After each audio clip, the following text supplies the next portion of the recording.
Hi children. In today's session you are going to learn about form of government. First you should know about the meaning of the government. Government, it refers to the executive functions of the states. Actually it denotes the body having authority to make as well as enforce laws which is applicable to the civil, corporate, religious, academic or other groups. In this government, we are having the three organs: legislature, executive, and judiciary. These organs allow carry out the activities of the state. Governments, these are classified into unitary, federal, parliamentary, and presidential forms. Okay. Actually, which is the oldest form of government? Whether you know? Monarchy. In monarchy, actually it is in the United Kingdom only, it following nowadays also we may say that. In a monarchy, a king or queen is head of a state. The British monarchy is known as a constitutional monarchy, which means the sovereign is head of state. The ability to make and pass legislation resides with an elected parliament. Okay, now we'll move on to the types of constitution. What are the types of constitutions are there? Written or unwritten, federal or unitary, flexible or rigid. First we'll move, you should know about the unitary form of the government. A unitary form of government or unitary state, it is a sovereign state which governed as a single entity. The central government is the supreme in this one, and the administrative divisions exercise only powers that the central government has delegated to them. What the central government is delegated to that people, the administration divisions, that alone they will carry out and do. Most probably this type of the government where they are following means England, France, Japan and Sri Lanka. The term government is derived from Old French word governor and also derived from the Latin governance, to direct, rule, guide and govern. Okay. In the unitary form of government, all the authority and power is vested in a single center, whereas in a federal form of government, authority and power is distributed between center and the constituent units. Okay. What is the difference between the federal and unitary only I am saying that. In the unitary government, the power, it is vested only in the single center. But in the federal form, it is distributed, the power is distributed between the central as well as the constituent units. What are the merits of the unitary form of government? We will see that. It is suitable only for the small countries. There is no conflict of authority as well as to the responsibility person. And a unitary government will make prompt decision and take speedy actions. A unitary government is less expensive. Amendments to the constitutions are very easy. There is unity, uniformity of law, policy and administration. What are the demerits? We will check there. If there is a merit means definitely the demerits also will be there. Okay. It is not suitable for big countries because it is suitable only for the small countries I told. That means the demerit means it is not suitable for the big countries. The central government will have to tackle so many complex problems that lead to administrative delay. The central government will not concentrate on the local problems, local interest, and it won't take any initiative also in the village level. The concentration of powers may pave way for the despotism of the central government. Okay, what are the features of the unitary form of the government? Okay, the unitary features of the Indian constitution. What are the unitary form of government they are following? What it is, that means what we are having in the Indian constitution, that unitary features. Strong center we are having. Central government's control over state as well as the union territory. Single constitution only we are having in our country. What the unitary government they are following, in unitary government also they are following only the single constitution. We also following the single constitution like unitary form of government. Flexibility of the constitution.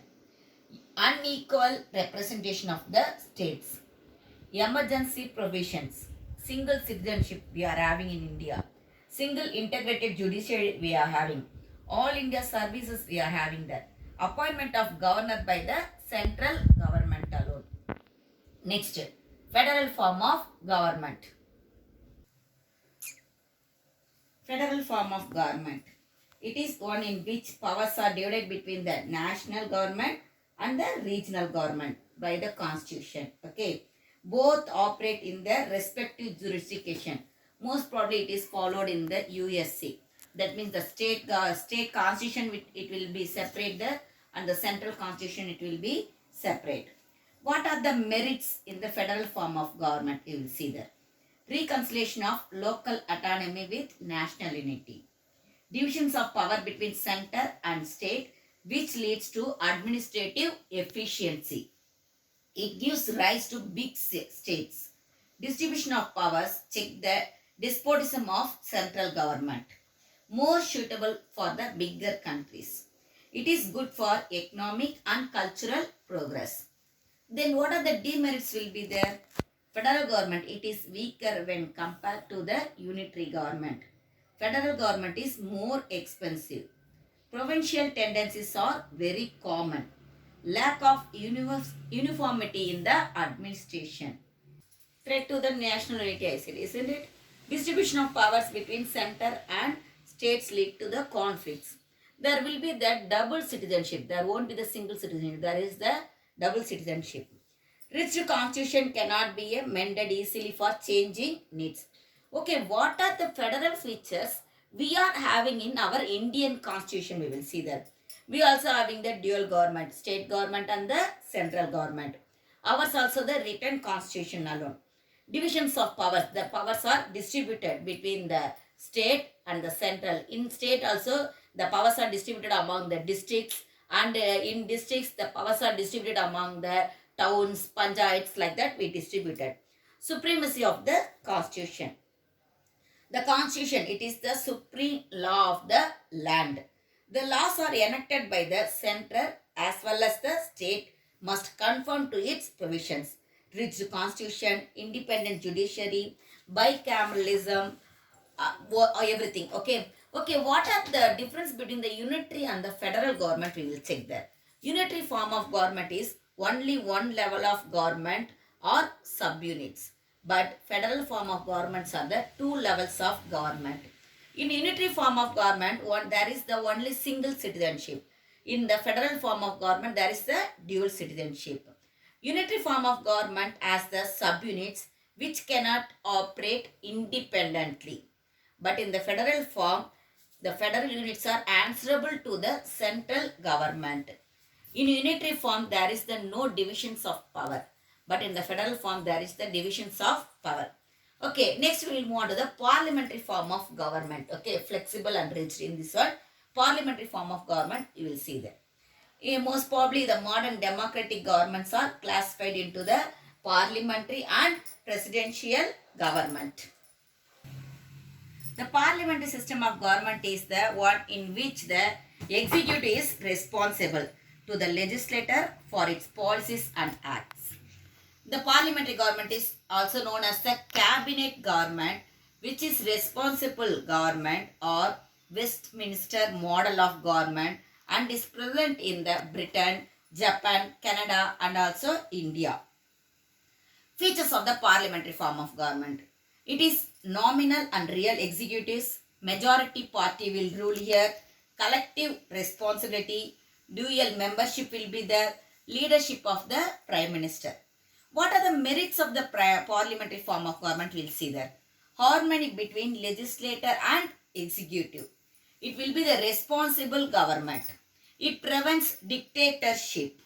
Dictatorship means like Hitler. Okay, Hitler is the dictator alone. What he is saying, that alone everybody should listen there. But here it is not there. In the parliamentary type it is not there. Wide representation. Demerits. What are the demerits of the parliamentary? There is the unstable government. If the people not like the government, means definitely they can able to dissolve that government. There is the right for the people there. No continuity of policies. Dictatorship of the cabinet against the separation of the powers. Okay. The presidential form of government. Next one is the presidential form of government.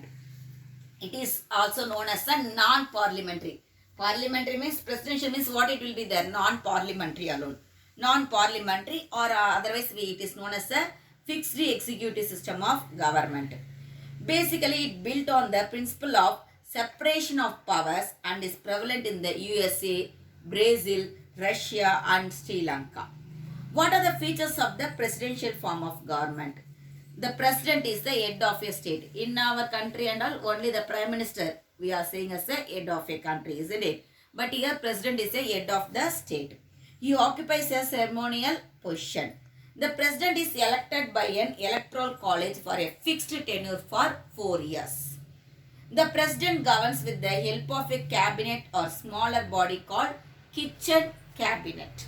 The legislative, executive and judicial powers of the government are separated and vested in 3 independent organs of the government. That means the legislature, executive and judiciary. Merits of the presidential system of government. Democratic. What are the merits of the presidential only? Democratic is democratic. Effective control by the president. Facilitate decision making and also state government. Next, what are the demerits? Can degenerate into dictatorship. Strained relationship between executive and legislator. There is a lack of harmony between the legislator and executive. Okay, what is the difference between the parliamentary and presidential? We will check that. In the presidential, the president is directly elected by the people. But in the parliament, prime minister is directly elected by the people. Most probably, the prime minister will be the is the head of the majority party. Here in the presidential, president is supreme, but in the parliamentary, central legislature is supreme. In presidential, separation of powers will be there, but in parliamentary, there is the absence of the separation of powers. Okay. Next, we will move on to the relationship between the central and the state in the India. What is the relationship between the central and the state? Actually, in the constitution itself, they given in the articles itself they given about this relationship between the central and the state. There is a legislative relations, administrative relations, and also financial relations among the central and the state. Union list. It has the 100 subject. This includes foreign affairs, defense, armed forces, post and telegraphs, interstate trade and commerce. Everything it will be there. State list.